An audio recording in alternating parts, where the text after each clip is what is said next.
Chibugan sa kalsada, pwede naman talaga. Pero handa na ba kayong pumarty-party? Sa kalye pa rin? Makitugstog sa amin mga ka-wonders! Sagot na namin ang drinks! Sa kakaibang bar na ito sa G. Tolentino Street sa Sampaloc, Manila, ang mga inumin mismo ang life of the party. Ang mocktail na tinitimpla ni McFlynn. Ang mocktail, kombinasyon ng salitang mac na ang ibig sabihin gaya-gaya at cocktail na isang inuming may halong alak. Pero ang mga itinitindang mocktails ni Mac, wala raw halong alkohol kaya hindi nakakalasing. Mapabata o matanda, pwedeng tumagay. So I have experience sa food and beverage and hospitality industry. Yung location namin dito sa U-Belt is more on students. So nag-decide kami na mag-come up with a non-alcoholic variation ng cocktail, which is mocktails. Binitbit niya sa kalsada ang husay sa mixology at nakagawa ng sarili niyang signature drinks tulad ng rosy pear na inspired sa fruity at juicy na cocktails. Ang simbang gabi na tila ba puto bumbong as a drink. At di papahuli ang yema affogato na inspired sa popular dessert na may ice cream at espresso.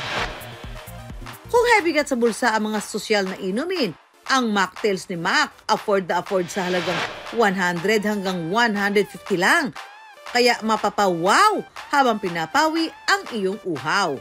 So gusto namin mag-deliver ng high quality drinks as much as possible sa kalye. Kasi di ba most of the time makikita natin yung mga fine and quality food and beverage sa 5-star hotel. Ang mga Pinoy sanay na sa inumin bago pa man dumating ang mga Kastila sa bansa. Maraming alak ang iniinom na ng mga Pinoy kahit noong sinaunang panahon, tulad ng tuba, basi at lambanog.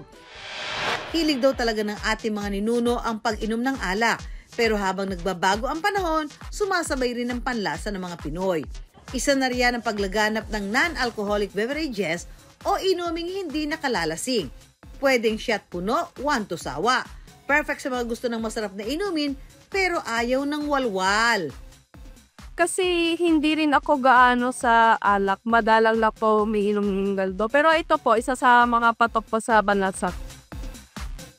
Hindi mo ma-expect na makikita mo dito, you would expect it sa bars or fancy resto. Ang mocktails for the win na di masakit sa bulsa. Dahil sa mocktails, sumakses daw si Mac. Ang number of cups namin na sold every day is 100 and above naman. Good time sa kalsada na dising mahal, wala pang sakit sa ulong hangover. Arriba, arriba mga ka-wonder!